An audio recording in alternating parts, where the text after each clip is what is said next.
see the darlings. And then you look at the top 10 companies of the large cap value, and you'll yawn and be bored, I'm sure. But those, interestingly enough, perform well over the long term. So what are we looking at there compared, for example, to small and growth? Yep. So our strategies, we have a couple of strategies, value type strategies, and I need to share my screen here again. And so this is our standard parameter set that we've been doing for this presentation. We're showing the S&P 500, which is mostly large cap growth companies. And the bottom value after 40 years is that $2.6 million that we keep coming to. You can toggle the different strategies here. You can look at an all value worldwide with 50% US and international, as well as an all value worldwide with 70% US and 30% international. So I'm just going to toggle, and we'll see how that $2.6 million changes by shifting to an all value portfolio. Of course, this is worldwide compared to just US. All right, so it's flipped here. And instead of $2.4 million, the bottom number is $8.2 million over that 40-year period. Wow, what a difference. Wow. And by the way, do you think this had anything to do with the success of Warren Buffett? It's interesting. This is an interesting fact. When you look at how many mutual funds survive, about half of the funds that were around 20 years ago are still around. They have gone out of business. They've merged into other funds. Their track records have disappeared, and the better funds have are now being shown. The one kind of fund that has the least number of failures, if you want to call it that, are the value funds. They have been really the most dependable. They tend in most bear markets not to be hit as hard as the growth. The growth can just get hammered. As we know, the tech stock index in the 2000 through 2002 bear market went down 80%. You generally don't see that with value. But anyway, there is a premium for small. Now, that's all value. I'm just curious what that number looks like if it's just small cap value. Yep. And so I wanted to actually see if I could prove that point that you just stated. So we have an equity fixed income allocation here against the S&P 500 index. And so if I add that column, you can see how the value fluctuated compared to the S&P 500 100% stock portfolio. Yes.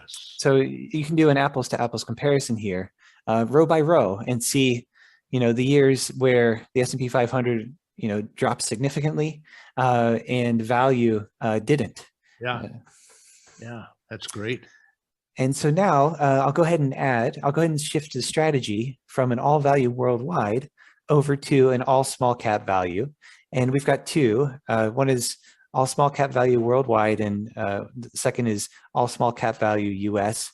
We split the worldwide fund between a 50-50 allocation, US international, or 70-30 allocation, US and international.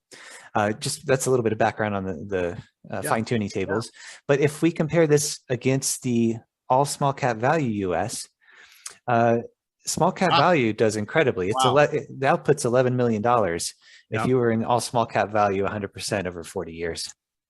And yes, you would have lost more money in 73 and 74.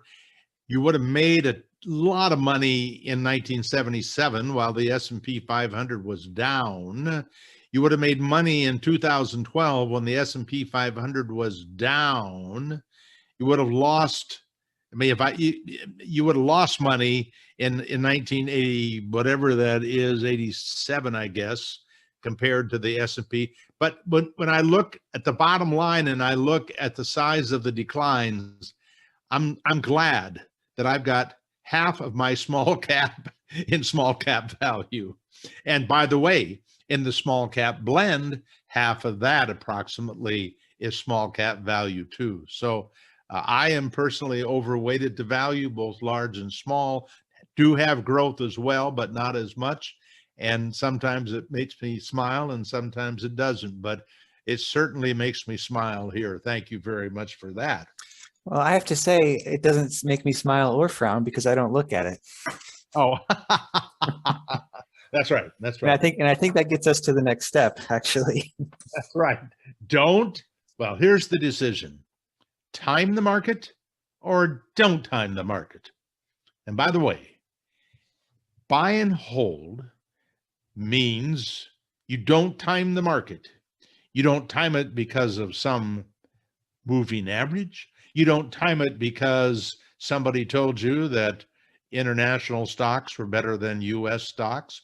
You don't time it because interest rates are going up or down. You don't time it because there's either a Republican or a Democrat as the president. You don't time it because your spouse is upset.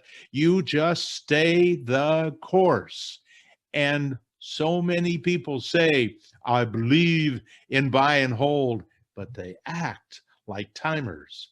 And I think there, over time, all of the research that's been done on the returns of people who time show that they way underperform the buy and holders. So that's the evidence from the past. And what have you got that might make the point for us, Craig? All right, so you're going to think I'm crazy. I'm actually going to open two versions of our calculator, and I'm going to flip between the two here because I want to make a Oh, wait a minute. Does it cost twice as much to get two versions? No, you just open it in another window. Okay. It is free for those who don't know it. Absolutely. So what I want to do is show, so I've reset my view, and I actually have to reset the parameters back to the S&P 500 in our, so what I've done is I've refreshed the screen, and I just have to put it back to our baseline scenario. 40-year duration, $0 starting value. 40 years of contributions at $5,000. And so you're seeing this in real time, right? That's the beauty and also the curse that you can flip back and forth so quickly.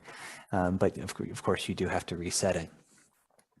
So I wanted to show the idea behind buy and hold is staying the course, right? I am buying equities right now that I may never sell, right? They may be transferred to my heirs. I would have to say that there aren't many things in life that I buy that I never intend to sell. But that's my personal strategy. And I, much later in life, or someone else after I depart, will eventually reap the benefits of staying the course. So we had a huge market downturn in the S&P 500 in 1973 and 1974. What I wanted to demonstrate in the calculator is a situation where somebody is not in the market during the bounce back. So let's say you stayed the course through the end of 74, right? You've invested 5, 10, 15, 20, $25,000. And the end of your balance in 1974 is 19,228. So you've invested, basically lost money every year. And so you got out of the market. You pulled out $19,228 and you wanted to get back in, but it decided to skyrocket the next year. And then it skyrocketed again the year after that. So 75 and 76 were a 46.9% return and a 27.4% return. And so we're going to simulate this person being out of the market for those 2 years of a comeback. And then they decided, the market's down at the end of this year, 8%. I'm going to put my money back in because I want to get it off of the sideline and I want to start investing again.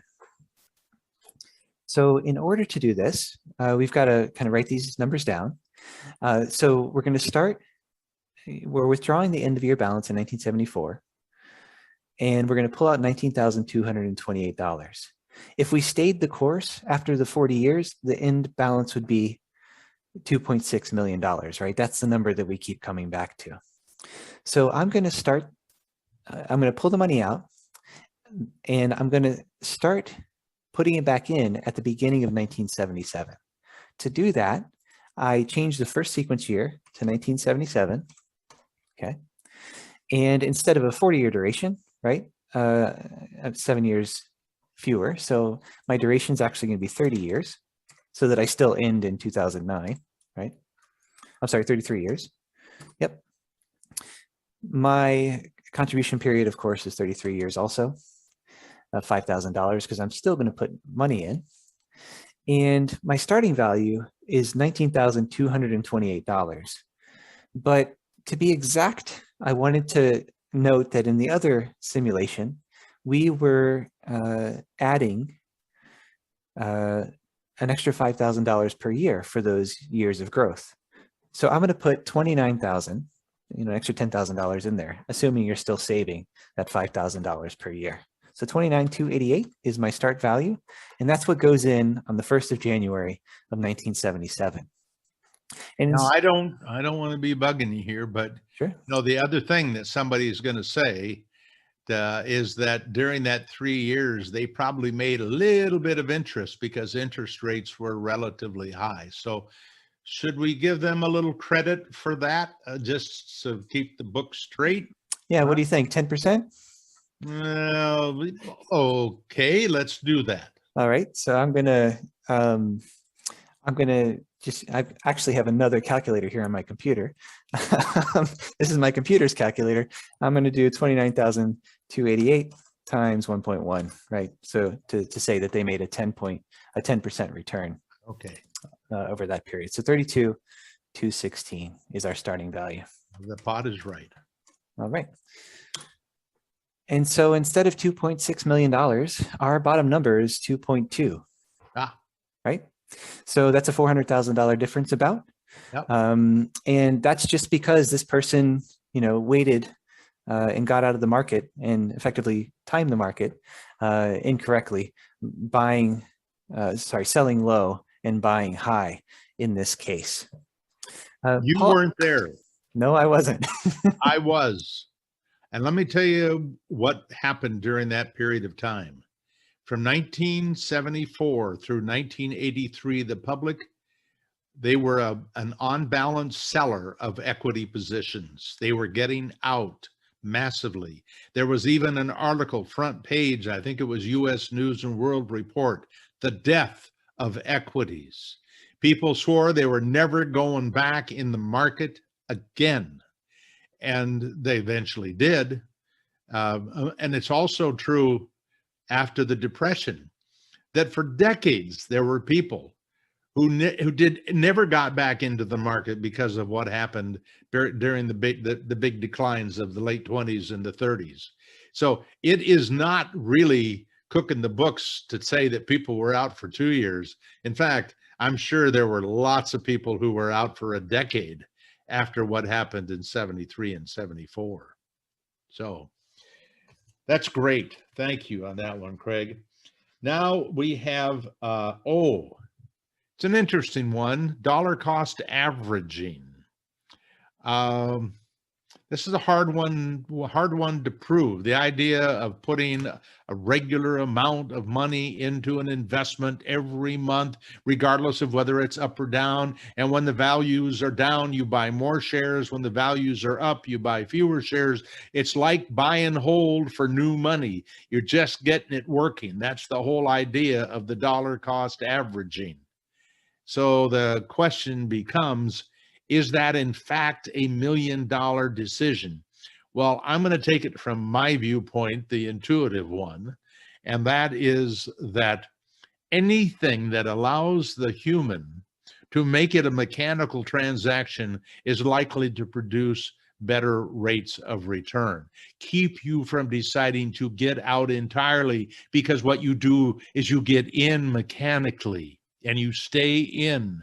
And so it is easy for me to intuitively see it's $1 million decision.